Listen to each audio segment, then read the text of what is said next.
Hi everybody here from Israel. We're broadcasting to you in the B'Sheva conference in Miami. I'm sitting here with Simcha Routhman, the chairman of the Judicial and Constitution Committee in Israel. Hello, Simcha. Shalom, shalom, and shalom from Jerusalem, and the blessing of Jerusalem on you in Miami. I want to start with you with, I think it's the most dramatic case that we know in the recent years. We're talking obviously about the military prosecution saga, and it's really saga because it's something I don't think anyone could imagine something like that. How dramatic it is?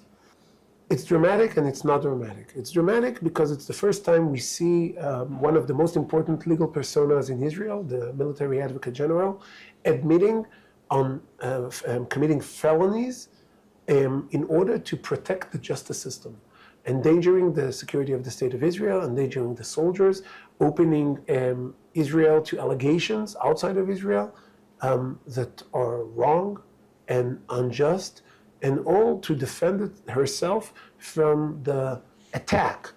What do we talk about when we say attack? Criticism. Criticism on the very poor decision to arrest heroes, soldiers in midday, to arrest the soldiers. So that's dramatic. It's not dramatic because we knew it all along. A year ago, in my committee, I said, how can you let her investigate the same wrongdoings that she has made and she was part of? And everyone understood that she was part of it, everyone except the Attorney General and the Supreme Court. But and that's so for me it wasn't new. But you mentioned something very important because you said it's very dramatic felonies, very dramatic crimes that she's alleged did. Admitted. It's already, she admitted. Yes, and it's some of just under suspicions. There is names for those crimes. There are the very specific sections in the Israeli code, and it's very dramatic sections. We're talking about the treason section, and nobody even thinking about investigating in that path. Why?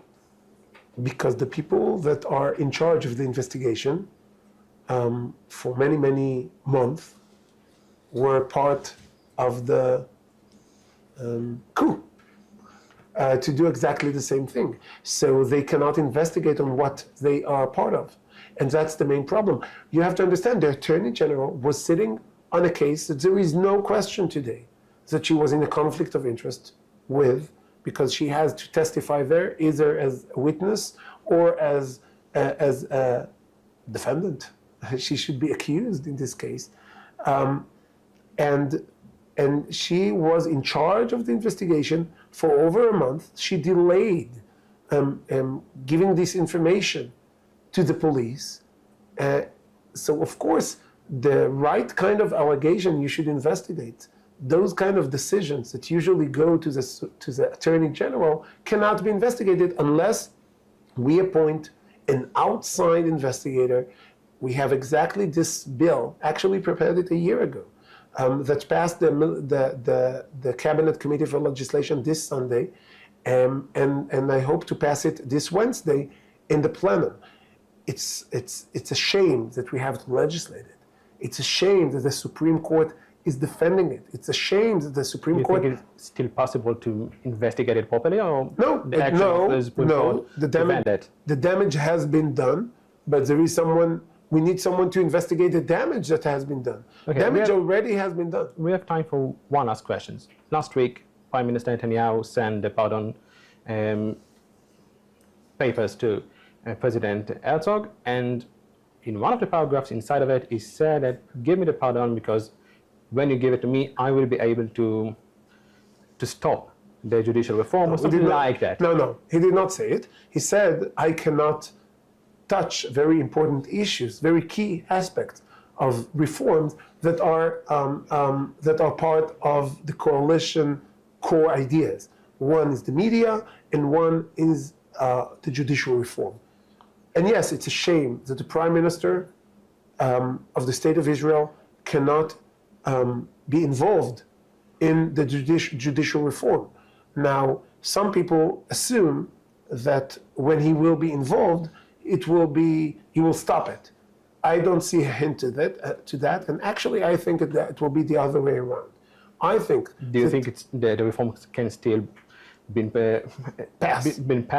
Yes, I'm doing it. I'm doing it every day. 2 years I'm doing later, it. No, I'm doing it every day. it. No, I'm doing it every day. We passed the law to change the way we elect our judges. We passed the law of reasonability. We're working now on the separation of powers of the legal advisors. That's a hearing that ongoing as we speak.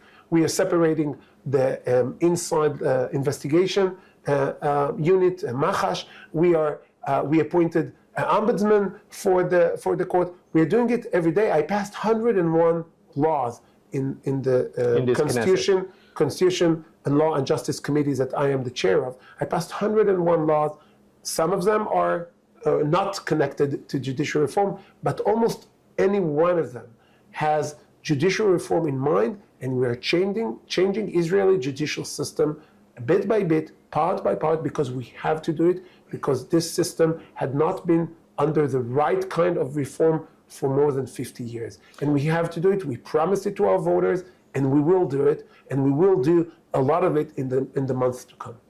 Simcha Routhman, Chairman of the Judicial and Constitution Committee in Israel. Thank you very much. Thank you.